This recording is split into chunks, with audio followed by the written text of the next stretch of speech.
take you to flight school. We'll learn to fly.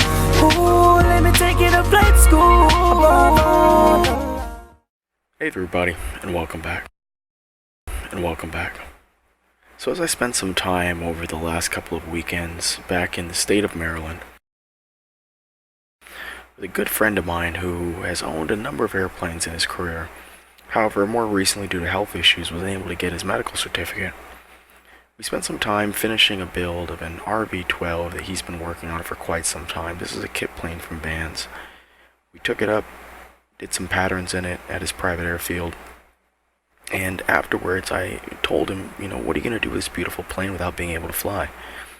He was definitely sad to say that he would not be able to continue to pursue his passion of aviation that he's had over the last 4 to 5 decades. So I asked him if he's ever tried flight simulation instead. He said no, he hasn't. So we went down to the local computer store, built him a computer, and I gave him a copy of FSX Steam Edition that I had in my gifts. One of the things that I noticed is that although he absolutely loved the experience once we got started, he had a lot of questions about how to use the interface in the first place. Now, knowing that there's so many new pilots that have been introduced to the world of flight simulation because of FSX Steam Edition being available on the largest game distribution network, which is Steam, I decided that this is a good time to do a little bit of a tutorial on how to properly use Microsoft Flight Simulator X Steam Edition, and just how to navigate through the interfaces, how to find some of the common files that you may hear about while browsing the internet and listening to the community, as well as get the most out of your simulator on a day-to-day basis.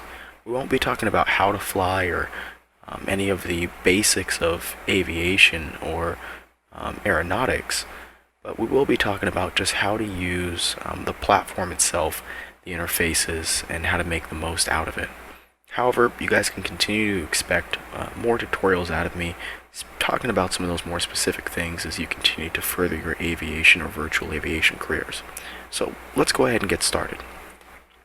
First of all, when you're launching FSX Steam Edition, you'll see that when you go to your Steam option through your start menu, you'll see that there's an option to launch it directly from the pinned items, depending on which version of Windows you're using. However, I would not recommend doing that. I'd recommend actually opening up Steam, going over to your library, and then hitting the play button from there. Sometimes this helps prevent some instances of Steam telling you that the simulator is already running, or that there was some sort of an error with launching the game. So that's just the way I would recommend going about starting the game. Now, before we actually jump into the simulator itself, let's take a look at some of the core elements that exist outside of the game. So first of all, when you're here in your library, you'll see your FSX Steam Edition main folder. Now, there's a couple of things that you'll see here. Number one, of course, the play button. You see all your friends that are online. Since I've been making YouTube videos, I've amassed quite a few, and I love every single one of them. Please feel free to add me on Steam if you ever want to hang out, chat, get advice, or fly together. On the right-hand side, you'll see community hubs, the forums, related groups, news, store page, DLC, community guide, support, and write a review on the game. Down here, you'll see all of your DLC that you own, that you have bought directly from Dovetail Games on Steam. You'll see some of the most recent Steam news. One really cool one is an interview by Nova Wing 24 with Amy from the Dovetail team, so I'd recommend checking out that video if you haven't already. And you'll also be able to view your screenshots that you've taken in-game by using the F12 key. So there's a couple of pieces here that I want to make sure that everybody's familiar with. First of all, if you right-click on the FSX Steam Edition folder, you'll see a bunch of different options. Let's go ahead and click on Properties, and you'll see that, first of all, you'll be able to enable or disable a Steam overlay while in-game. Any of you that have seen me flying, I find this to be an invaluable tool and something that really sets FSX Steam Edition apart from most of the simulators out there, where you can access the full World Wide Web, charts, etc., through the Steam overlay, connect with your friends, stream, as well as view some of your screenshots, listen to music, etc. Over on the Updates tab, you can choose Always Keep Your Game Up to Date, which means you'll automatically receive the official patches that come out from Dovetail Games, whether or not you'd like to allow background downloads, such as if you're downloading another game in the background. You'll have access to your local files, which will allow you to access some of your Steam Edition files, your backup game files, delete your local game content, which essentially deletes the game itself. And you can also verify the integrity of game cache, such as if for some reason you accidentally deleted a file, you feel as though you've messed up your installation, instead of having to reinstall the entire thing, you can verify the integrity of the game cache, and it'll reintroduce any files that are missing from the base simulation. You can also opt into betas. So, for example, Dovetail right now is working on a new beta, and as they do frequently, as many of you know, they allow open betas to their customers. If you'd like to participate in one of their betas, if you look on the forums, they'll give you a code. You type in the code here, hit check code, and it'll take care of that for you. As well as your DLC, if you have any DLC that you'd like to enable or disable, you can do it right here from this option. So that's the Properties tab of Steam. The other thing I want to make sure that everybody knows is the Community Hub and the forums. So let's go ahead and go over the Community Hub. Now the Community Hub is kind of a landing page of, well, it is what it sounds like, the community. You can see discussions, screenshots, artworks, look at broadcasts or streams that are going on directly through Steam's streaming interface. You can watch videos, look at news, announcements, you can look at community guides as well as reviews of the game. You can also see how many folks are currently in game. It's about midnight out here on the West Coast, and not a whole lot of people are in game. Usually there's well over 1,000. You can view stats, you can follow or unfollow the game, etc. So here you'll see screenshots, you'll see some information directly from Dovetail, etc., etc.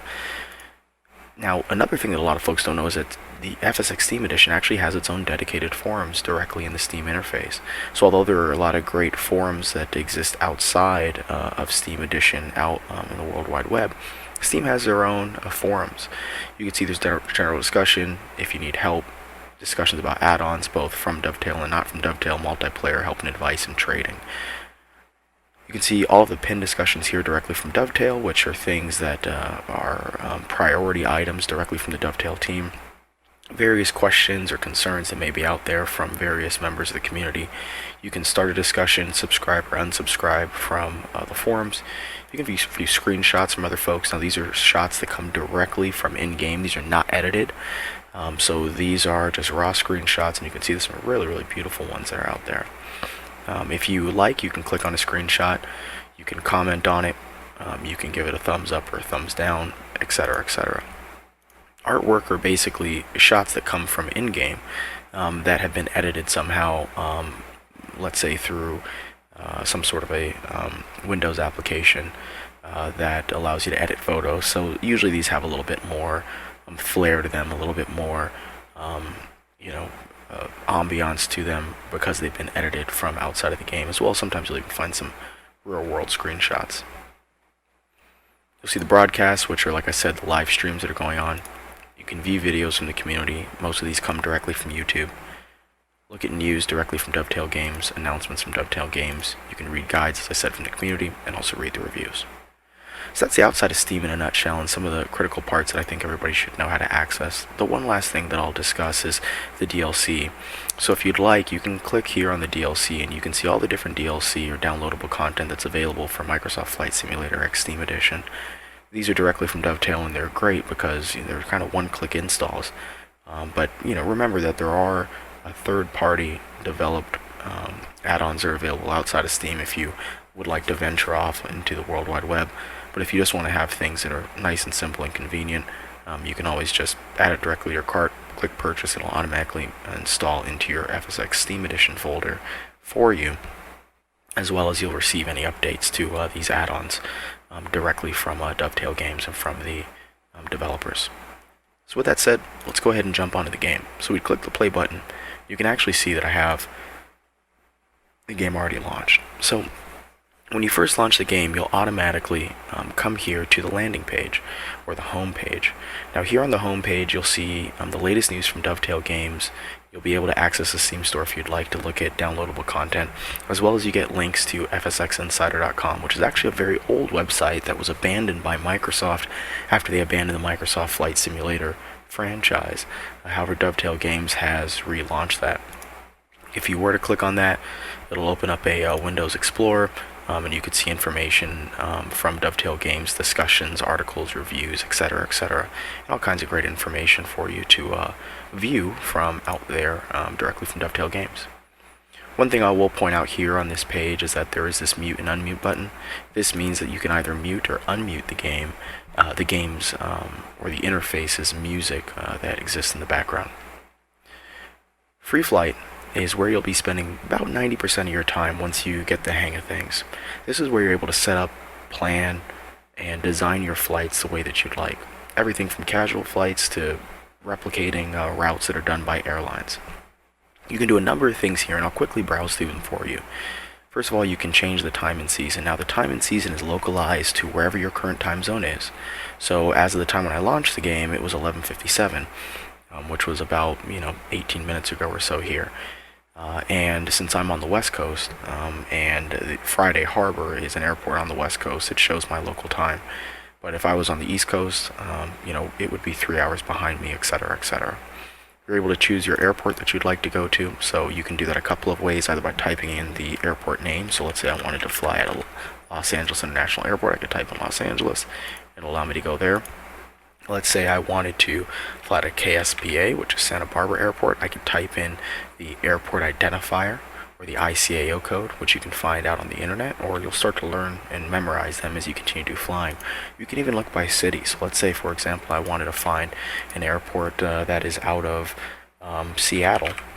I can type in Seattle, and you can see here, these are all the different airports that exist in Seattle. I can also search by country, by city, similar to what we did up here, by state or province. So if I wanted to find airports out of Texas, but let's say I'm not too familiar with all the cities in Texas, and I can also choose the runway or starting point. So for example, if I were to click on Seattle Boeing Field, I can go down here to the choose